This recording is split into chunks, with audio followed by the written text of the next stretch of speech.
Welcome to our channel. నేను Yagnamurthy. RC16 అంటే Ram Charan నటిస్తున్నటువంటి 16వ cinema. ఇంకా దానికి టైటిల్ నిర్ణయించలేదు. రకరకాల పేర్లు అయితే పరిశీలనలో ఉన్నాయని చెప్పేసి బయటకు అయితే వస్తుంది. అందులో పెద్ది అనేటువంటి ఒక టైటిల్ మీద ఎక్కువగా అది ప్రచారంలో ఉంది. అదే సినిమా టైటిల్ అని చెప్పేసి. సో అధికారికంగా అయితే ఇంకా మైత్రి మూవీ మేకర్స్ ఈ సినిమాని ప్రొడ్యూస్ చేసినటువంటి నిర్మాతలు. పుష్ప లాంటి ఒక pan India super duper hit తర్వాత వాడు చేస్తున్న సినిమాల్లో మోస్ట్ యాంటిసిపేటెడ్ ఫిల్మ్ ఇప్పుడు RC16 అని చెప్పేసి చెప్పుకోవచ్చు.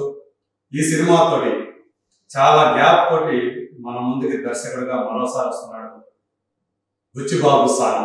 సో ఉప్పెన అనే సినిమాతోటి 4 ఏళ్ల క్రితం వచ్చినటువంటి ఆ సినిమా ఎంత పెద్ద విజయాన్ని సాధించిందో, ఆ సినిమాతోటే అతను మన ముందుకి దర్శకుడిగా వచ్చాడు, పరిచయం అయ్యాడు. సుకుమార్ శిష్యుడిగా ఇండస్ట్రీలో వాళ్ళందరికీ కూడా అతను అప్పటికే సుపరిచితుడు. ఉప్పెన సినిమాని అతను తీసిన విధానం, సో అందరూ కూడా స్పెల్ బౌండ్ అయ్యారు. కొత్త పాయింట్ ని ఆ సినిమాలో అతను డిస్కస్ చేశాడు. సో అది అందరికీ నచ్చింది. ఆ సినిమాతోటే మనకి వైష్ణవ్ తేజ్ అంటే చిరంజీవి మేనరుడు, సాయి ధరమ్ తేజ్ తమ్ముడు హీరోగా పరిచయం అయితే, కృతి శెట్టి హీరోయిన్ గా పరిచయం అయింది. సో ఇలా ఒక కొత్త హీరోయిన్ ని దర్శకుడి ఉప్పెన సినిమా వచ్చింది. సో ఆ సినిమాని అతను రూపొందించిన విధానం నచ్చి సో రామ్ చరణ్ ఈ సినిమాని డైరెక్ట్ చేసే అవకాశాన్ని అతను కల్పించాడు. యాక్చువల్ గా అతను జూనియర్ ఎన్టీఆర్ తోటి ఈ సినిమా చేయాల్సింది అని చెప్పేసి వార్తలు వచ్చాయి. నిజానికి మరి జూనియర్ ఎన్టీఆర్ తోటి అతను చేయాలనుకున్న సబ్జెక్ట్ ఇదా కాదా అనేది అది ఇంకా పూర్తి వివరాలు అయితే మనకు తెలియదు. కానీ బట్ జూనియర్ ఎన్టీఆర్ తో చేయాల్సిన అతను తన రెండో సినిమా ఇప్పుడు రామ్ చరణ్ తోటి చేస్తాడు అనేది మాత్రం స్పష్టం. సో ఇప్పుడు మరి ఈ RC16 అనేది ఒక స్పోర్ట్స్ డ్రామాగా తయారవుతుంది అనేది మనకు అందుతున్నటువంటి సమాచారం. అది కూడా క్రికెట్ ఈ సినిమాలో చాలా ఒక కీలక పాత్ర పోషించబోతోంది అనేది. జాన్వీ కపూర్ ఇందులో హీరోయిన్. దేవర సినిమా తోటి హీరోయిన్ గా మన ముందుకి తొలిసారి ఒక తెలుగు సినిమా ద్వారా మన ముందుకు వచ్చారు శ్రీదేవి కుమార్తె జాన్వీ కపూర్. ఆమె నటిస్తున్నటువంటి రెండో తెలుగు సినిమా RC16. సో ఇదే సినిమాలో కన్నడ స్టార్ అయినటువంటి శివరాజ్ కుమార్, అలాగే జగపతి బాబు, దేవేంద్ర శర్మ, దివ్యేంద్ర శర్మ. సో ఆయన మిర్జాపూర్ అనేటువంటి వెబ్ సిరీస్ ద్వారా చాలా పాపులర్ అయ్యాడు. సో అతను కూడా ఈ సినిమాలో కీలక పాత్రలు పోషిస్తున్నాడు అని చెప్పేసి వార్తలు అయితే ఉన్నాయి. AR రెహమాన్ మ్యూజిక్ అందించడం ఈ సినిమాకి మళ్ళీ ఇంకొక అదనపు ఆకర్షణ. చాలా కాలం తర్వాత ఆయన ఒక తెలుగు సినిమాకి మళ్ళీ ఇప్పుడు పనిచేస్తూ ఉన్నారు. రీసెంట్ గా చావా సినిమాకి ఆయన అందించిన సంగీతం ఎంత పెద్ద విజయం సాధించిందో మనకు తెలుసు. అంటే చాలా మ్యూజికల్ గా కూడా పెద్ద హిట్ అయింది. పాటలు అలాగే background score. So Rahman is back అన్న రీతిలో ఆ సినిమా ఉందని అందరూ చెప్తున్నారు. ఇప్పుడు మనం చెప్పుకోబోతున్నటువంటి అసలైన పాయింట్ ఏంటంటే, ఈ సినిమాలో చిరంజీవి భార్య కూడా నటిస్తుంది అని చెప్పి. సో చిరంజీవి భార్య నటించడం ఏంటి అంటే, మనందరికీ తెలిసినటువంటి సురేఖ్ గారు ఈ సినిమాలో నటిస్తున్నారంటే కాదు.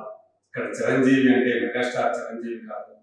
ఒకప్పుడు కన్నడంలో హీరోగా నటించినటువంటి దివంగత చిరంజీవి సత్య, మనందరికీ తెలిసినటువంటి యాక్షన్ కింగ్ అర్జున్, అతని అన్న కుమారుడే చిరంజీవి.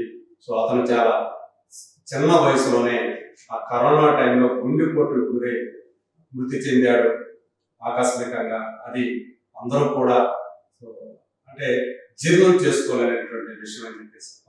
సో మేఘనా రాజ్ చిరంజీవి భార్య అనే విషయం మనలో కొంతమందికైనా తెలుసు. నిజానికి మేఘనా రాజ్ హీరోయిన్ గా పరిచయం అయింది ఒక తెలుగు సినిమాతో. అది బెండ్ అప్పారావు RMP. సో అందులో అల్లరి నరేష్ హీరో అని చెప్పి మనందరికీ తెలిసిందే. ఆ సినిమాతో ఆమె హీరోయిన్ గా పరిచయం అయ్యారు. తర్వాత కన్నడ, తమిళ సినిమాల్లో ఎక్కువగా నటించారు. మళ్ళీ లక్కీ అనే ఒక సినిమాలో శ్రీకాంత్ జోడిగా కనిపించారు. మళ్ళీ ఇప్పుడు 2 తర్వాత ఆమె ఈ సినిమాలో ఒక కీలక పాత్ర కోసం ఎంపికయ్యారు అని చెప్పేసి లేటెస్ట్ గా వినిపిస్తున్నటువంటి ఒక సమాచారం. ఆమె అంటే బుచ్చిబాబు చెప్పినటువంటి పాత్ర బాగా నచ్చడంతో సినిమా చేయడానికి ఒప్పుకున్నారా అని చెప్పేసి తెలుస్తుంది. నిజంగా ఒకవేళ ఇదే కనుక నిజమైతే చాలా కాలం తప్ప మళ్ళీ అంటే లక్కీ అనే సినిమా తర్వాత ఆమె మళ్ళీ ఇంతవరకు తెలుగు సినిమాల్లో కనిపించలేదు. చాలా కాలం అయిపోయింది, అంటే ఒక దశాబ్దం పైన అయిపోయిందని చెప్పాలి ఆమె తెలుగు సినిమాలో కనిపించి. సో మళ్ళీ ఇప్పుడు ఈ సినిమాతోటి మళ్ళీ తెలుగు ప్రేక్షకుల ముందుకు ఆమె వచ్చే అవకాశాలు ఉన్నాయి. అయితే అఫీషియల్ గా ఇంకా నిర్మాతలు కానీ అలాగే యూనిట్ మెంబర్స్ డైరెక్టర్ బుచ్చిబాబు కానీ ఇంతవరకు అయితే అఫీషియల్ గా ఆమె వచ్చిందా రాలేదనే విషయం మాత్రమైతే ఇప్పటివరకు అయితే చెప్పలేదు. బట్ ఇప్పుడైతే ఒక స్పెక్యులేషన్ గా మాత్రమే ఇది వినిపిస్తూ ఉంది. ఈవెన్ కన్నడ మీడియా కూడా దీన్ని ఈ విషయాన్ని వాళ్ళు కూడా పబ్లిష్ చేస్తున్నారు, వాళ్ళు కూడా చెప్తున్నారు. దాన్ని బట్టి మనకి RC16లో మేఘనా రాజు కూడా ఒక భాగం కాబోతున్నారు. మరి ఆమె ఏ పాత్ర చేస్తున్నారు?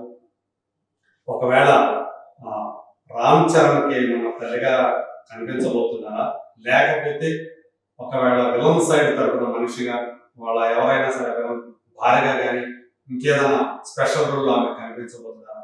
ఇట్లాంటి రకరకాల ప్రచారాలు అయితే అప్పుడే ఊపందుకున్నాయి సోషల్ మీడియాలో. ఏదేమైనప్పటికీ కూడా అంటే చిరంజీవి చనిపోయిన తర్వాత ఆమె చాలా దృఢంగా నిలబడ్డారు. చిరంజీవి సర్జ తన జీవితంలో ఎంత ముఖ్యమైనటువంటి భాగం, ఎంత ముఖ్యమైన మనిషో ఆమె చెప్పారు. ఎప్పుడు కూడా తన భర్త ఎప్పుడు కూడా నువ్వు ఏం చేయాలనుకుంటే అది చెయ్యి అని చెప్పి ఎప్పుడు చెప్తూ ఉండేవాడు అని చెప్పేసి ఆమె ఆ తర్వాత కూడా చెప్పుకుంటూ వచ్చారు. అందులో భాగంగా ఇప్పుడు నిజం చెప్పాలంటే ఆ టైంలో ఆమె చిరంజీవి చనిపోయే టైంలో ఆమె నిండు గర్భవతి అని కూడా చాలా కొంతమందికైనా తెలిసి ఉంటుంది. సో ఇప్పుడు మరి పాపని ఆమె పెంచుకుంటూ ఈరోజు తన జీవితాన్ని సొంతంగా జీవించడానికి అడుగులు ముందుకు వేస్తూ ఉన్నారు. మరి ఆమె ఈ సినిమాలో భాగం కావడం అనేది నిజంగా ఈ సినిమాకి ఒక అట్రాక్షన్ అని చెప్పేసి ఆమె అభిమానులు అయితే నమ్ముతూ ఉన్నారు. మరి ఆమె ఏ పాత్ర చేస్తున్నారు ఏంటి అనేది రాబోయే రోజుల్లో తెలుస్తుంది. అసలు నిజంగా చేస్తున్నారా లేదా అనే విషయం కూడా అతి త్వరలోనే మనకి అధికారికంగా తెలిసే అవకాశాలు కూడా చాలా మెండుగా ఉన్నాయి. ఈ సినిమా ఎప్పుడు వచ్చినా అంటే ఎప్పుడు వస్తుంది ఏంటి అనేది ఇంకా బయట పెట్టలేదు కానీ బట్ దసరాకి ఈ సినిమా వచ్చే అవకాశాలు ఉన్నాయి అనే ప్రచారం అయితే జరుగుతుంది. అసలు మరి 2025లో వస్తుందా లేకపోతే 2026లో ఈ సినిమా వస్తుందా అనే దాని మీద కూడా కొంచెం భిన్నాభిప్రాయాలు అయితే ఉన్నాయి. అయితే ఈ సంవత్సరమే ఈ సినిమా మన ముందుకి వస్తుంది అని చెప్పేసి చాలా మంది నమ్ముతూ ఉన్నారు. సో ఎక్కడ అంటే మైత్రి మూవీ మేకర్స్ వాళ్ళ ప్రొడక్షన్ వాల్యూస్ ఏ స్థాయిలో ఉంటాయో మనకు తెలుసు. అలాగే ఈ మధ్య గేమ్ చేంజర్ లాంటి ఒక చేదు అనుభవాన్ని చవి చూసినటువంటి రామ్ చరణ్ ఇప్పుడు తన ఆశలన్నీ కూడా ఈ RC16 మీదే పెట్టుకున్నాడు.